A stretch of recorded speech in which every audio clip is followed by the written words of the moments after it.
Всем привет, дорогие друзья! Как и всегда, вы на канале Realistic PES. Не так давно мы с вами обсуждали пополнение базы данных эпических игроков, которая состоялась после обновления до версии 4.5.0. Затем, после обновления кампании, в игре появился будущий халявный пак с эпическими футболистами, и уже после этого в базе данных опять произошло пополнение, которое, скорее всего, касается и этого эпического пака, и предыдущего пополнения базы данных эпических игроков после версии 4.5.0. Таким образом, мы узнали, какой же именно будет карточка Гарета Бейла и Кира Касильяса, и как минимум в базе данных появилось двое новых футболистов, которые ранее не фигурировали в списке эпиков после версии 4.5.0, но которые появились не так давно. Обо всем этом и не только поговорим вкратце в этом видео.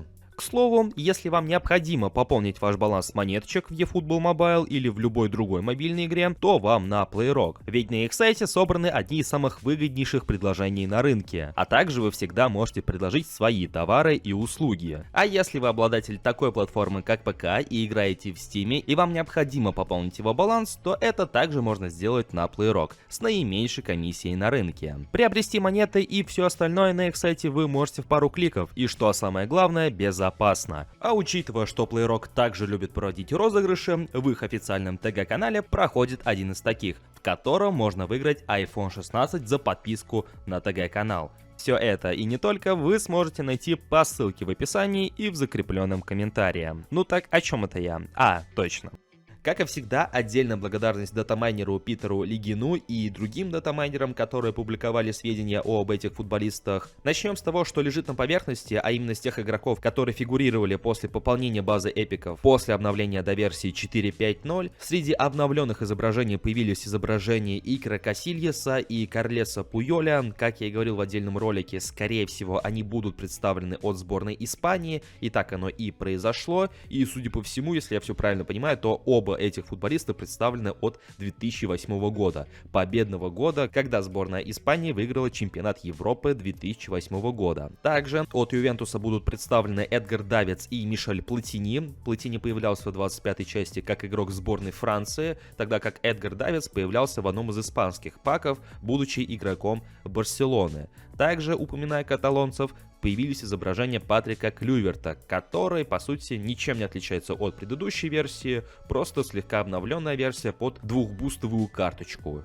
Гарет Бейл. Многие предполагали, что его карточка будет за сезон 17-18, точно так же, как и бигтаймовская карточка, потому что моделька никак не отличается. Но еще в том ролике я сказал, что в этом нет ничего удивительного, поскольку Гарет Бейл ходит с этим хвостиком, начиная с сезона 15-16. И по сути вот с того сезона Konami могли взять абсолютно любой отрезок его карьеры. Не обязательно точно так же, как и бигтаймовская карточка с сезоном 17-18. Исходя из изображения новой эпической карточки, она будет отсылаться к чемпионату Европы 2016 года в составе сборной Уэльса. А если вы тот чемпионат мира застали, то наверняка помните, что тогда сборная Уэльса забралась достаточно высоко. И именно Гарет Бейл сыграл тогда в этом ключевую роль. Более того, именно он был ключевым лицом отдельного DLC для PES 2016 с Евро 2016 года. Поэтому приятный такой вот референс. Также здесь мы можем заметить Куба и пару-тройку футболистов от сборной Японии.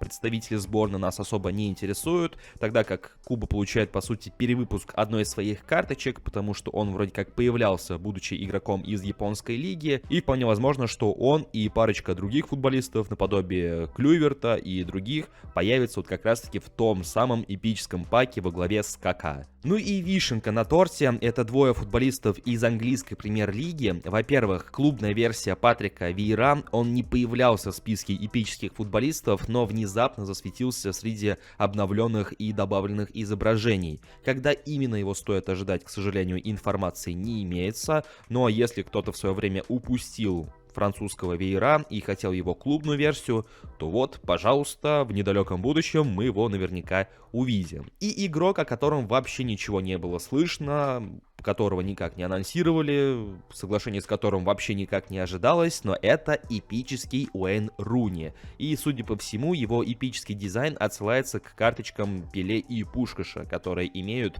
не зеленоватый дизайн, а вот именно что такой темно-золотой. Судя по всему, Уэйн Руни следом следом за Киелини, Марко Ройсом, Эденом Азаром пополняет число вот эпических футболистов, и которых мы будем наблюдать впоследствии от разных игровых периодов. И вот если сейчас мы получаем его от сборной Англии, будучи молодым, то наверняка увидим и от Манчестер Юнайтеда, сотрудничество с которым у Konami продолжается. И как по мне, это очень даже интересный задел, потому что Уэйн Руни такой, знаете, хоть и невысокий, но цепкий, сильный нападающий, на модельку которого в eFootball, конечно, было бы интересно посмотреть.